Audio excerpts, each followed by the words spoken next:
வணக்கம். நீங்கள் இணைந்திருப்பது வடக்கின் குரல் செய்திகளுடன். சுமந்திரன் கஜேந்திரகுமார் இன்று சந்திப்பு. உள்ளூராட்சி மன்றங்களில் ஆட்சி அமைப்பது தொடர்பாக இலங்கை தமிழரசு கட்சியின் செயலாளர் எம்.ஏ. சுமந்திரனுக்கும் தமிழ் தேசிய மக்கள் முன்னணியின் தலைவர் கஜேந்திரகுமார் பொன்னம்பலத்திற்கும் இடையிலான சந்திப்பொன்று இன்று இடம்பெற்றுள்ளது.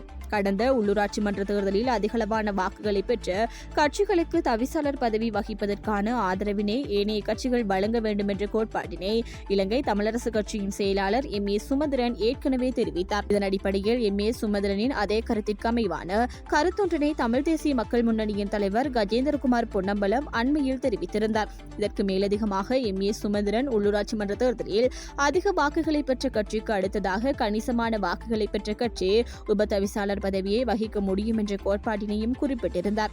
எனவே குறித்த விடயங்கள் தொடர்பாக உள்ளூராட்சி மன்றில் ஆட்சி அமைப்பது தொடர்பாக மாத்திரமே நாளைய கலந்துரையாடல் இடம்பெற உள்ளதாக தமிழரசு கட்சியின் செயலாளர் எம்.ஏ. சுமந்திரன் தெரிவித்தார். நாட்டின் பல பகுதிகளில் மின்சார தடை. நாடளாவிய ரீதியில் ஏற்பட்டுள்ள சீரற்ற வானிலை காரணமாக பல பகுதிகளில் மின்சார தடை ஏற்பட்டுள்ளதாக இலங்கை மின்சார சபை தெரிவித்துள்ளது. அத்துடன் சீரற்ற வானிலை நீடிப்பதால் மின்சார தடை அதிகரித்துள்ளதாக மின்சார சபை மேலும் தெரிவித்துள்ளது.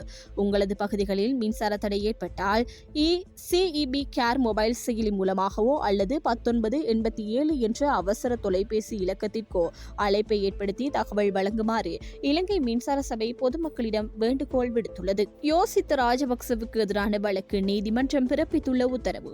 முன்னாள் ஜனாதிபதி மஹிந்த ராஜபக்சவின் மகன் யோசித்த ராஜபக்ச மற்றும் அவரது பாட்டி டெய்சிக் பாரஸ்ட் ஆகியோருக்கு எதிராக பண மோசடி தடுப்பு சட்டத்தின் கீழ் குற்றம் சாட்டப்பட்டுள்ள வழக்கை ஜூலை 11ஆம் தேதி விசாரணைக்கு எடுத்துக் கொள்ள கொழும்பு உயர்நீதிமன்றம் இன்று உத்தரவிட்டது. இந்த வழக்கு கொழும்பு உயர்நீதிமன்ற நீதிபதி ஆதித்ய படபேந்திக்கு முன் விசாரணைக்கு எடுத்துக் கொள்ளப்படவுள்ளது. இதன்போது வழக்கு தடுப்புக்காக ஆஜரான மூத்த அரசு சட்டத்தரணி உதார கருணாதிலக்கு வழக்கு தொடர்பான ஆவணத்தை நீதிமன்றத்தில் சமர்ப்பித்தார். பிரதிவாதிக்காக ஆஜரான ஜனாதிபதி சட்டத்தரணி சம்பத் மெண்டிஸ் விசாரணையை எதிர்கொள்ள தேவையான ஆவணங்கள் மற்றும் சாட்சி அறிக்கைகள் பட்டியலை நீதிமன்றத்தில் சமர்ப்பித்து அவற்றை வழங்குமாறு கோரினார். நீதியான விசாரணையை எதிர்கொள்ள இந்த ஆவணங்கள் மற்றும் சாட்சி அறிக்கைகள் தனக்கு தேவை என்று ஜனாதிபதி சட்டத்தரணி நீதிமன்றத்தில் தெரிவித்தார். இதன்படி பட்டியலில் உள்ள ஆவணங்கள் மற்றும் அறிக்கைகளை பிரதிவாதிக்கு வழங்க நடவடிக்கை எடுக்குமாறு வழக்கு தொடுப்பதற்கான ஆஜரான மூத்த அரசு சட்டத்தரணிக்கு நீதிபதி ஆதித்ய படபேந்தி அறிவுறுத்தினார். பின்னர் இந்த வழக்கு ஜூலை 11ஆம் தேதி விசாரணைக்கு எடுத்துக்கொள்ள முடிவெடுக்கப்பட்டுள்ளது. யோசித்த ராஜபக்ச மற்றும் அவரது பாட்டி டெய்சிக் பாரஸ்ட் ஆகியோர் மீது சட்டமா அதிபர் இந்த வழக்கை தாக்கல் செய்துள்ளார். அவர்கள் சட்டவிரோதமாக சுமார் 73 மில்லியன் ரூபாய் மதிப்புள்ள பணம் மற்றும் சொத்துக்கள் சேர்த்துள்ளதாக கூறியது மூலம் பண மோசடி தடுப்பு சட்டத்தின் கீழ் வழக்கு தாக்கல் செய்துள்ளார் என்பதும் குறிப்பிடத்தக்கது. லஞ்சம் பெற்ற போலீஸ் அதிகாரி ஒருவர் கைது. திருகோணமலை கிண்ணியா போலீஸ் நிலையத்தில் பணியாற்றும் போலீஸ் அதிகாரி ஒருவர் லஞ்சம் மற்றும் ஊழல் விசாரணை ஆணைக்குழுவினால் கைது செய்யப்பட்டுள்ளார்.